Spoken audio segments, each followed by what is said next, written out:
Josué chapitre 8, traduction Louis II. L'Éternel dit à Josué, ne crains point, et ne t'effraie point. Prends avec toi tous les gens de guerre, lève-toi, monte contre Haï. Vois, je livre entre tes mains le roi d'Haï et son peuple, sa ville et son pays. Tu traiteras Haï et son roi comme tu as traité Jéricho et son roi, seulement vous garderez pour vous le butin et le bétail. Place une embuscade derrière la ville. Josué se leva avec tous les gens de guerre, pour monter contre Haï. Il choisit 30 000 vaillants hommes, qu'il fit partir de nuit. Et auxquels il donna cet ordre, écoutez, vous vous mettrez en embuscade derrière la ville, ne vous éloignez pas beaucoup de la ville, et soyez tout près. Mais moi et tout le peuple qui est avec moi, nous nous approcherons de la ville. Et quand ils sortiront à notre rencontre, comme la première fois, nous prendrons la fuite devant eux. Ils nous poursuivront jusqu'à ce que nous les ayons attirés loin de la ville, car ils diront, il fuit devant nous, comme la première fois. Et nous fuirons devant eux. Vous sortirez alors de l'embuscade, et vous vous emparerez de la ville, et l'Éternel, votre Dieu, la livrera entre vos mains.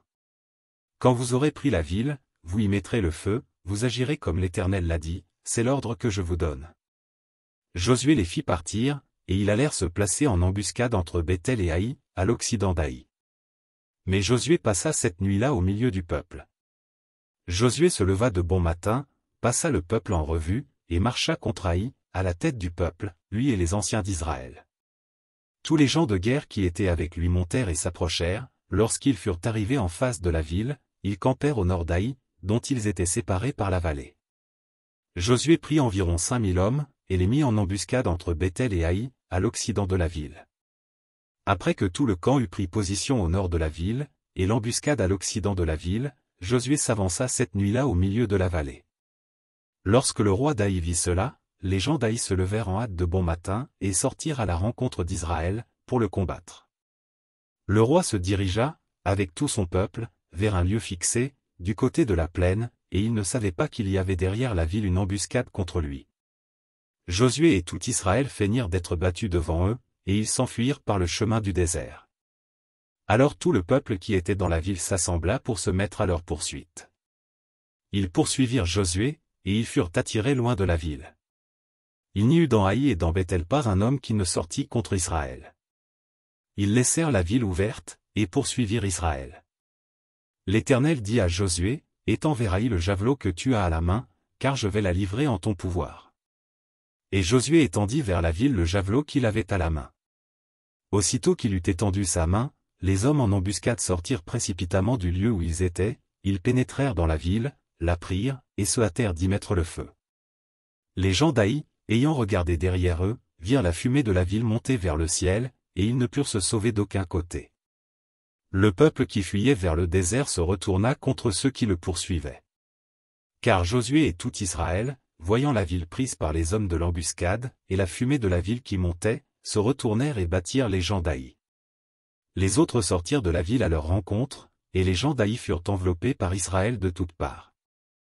Israël les battit, sans leur laisser un survivant ni un fuyard. Ils prirent vivant le roi d'Haï, et l'amenèrent à Josué.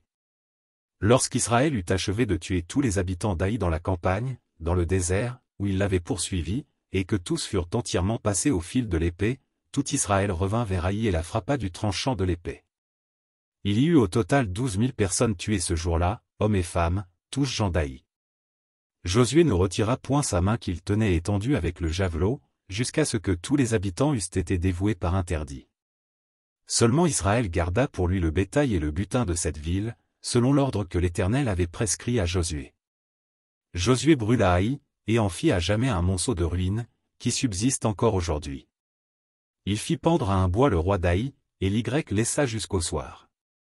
Au coucher du soleil, Josué ordonna qu'on descendît son cadavre du bois, on le jeta à l'entrée de la porte de la ville, et l'on éleva sur lui un grand monceau de pierre, qui subsiste encore aujourd'hui.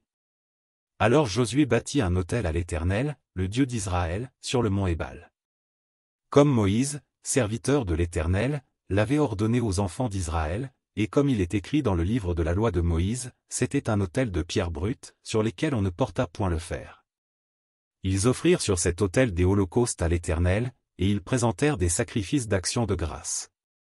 Et là Josué écrivit sur les pierres une copie de la loi que Moïse avait écrite devant les enfants d'Israël.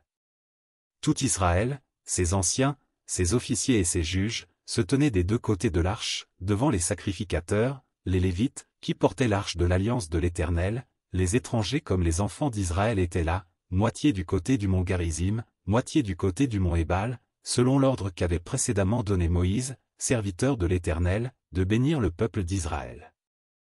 Josué lut ensuite toutes les paroles de la loi, les bénédictions et les malédictions, suivant ce qui est écrit dans le livre de la loi. Il n'y eut rien de tout ce que Moïse avait prescrit, que Josué ne lut en présence de toute l'assemblée d'Israël, des femmes et des enfants, et des étrangers qui marchaient au milieu d'eux.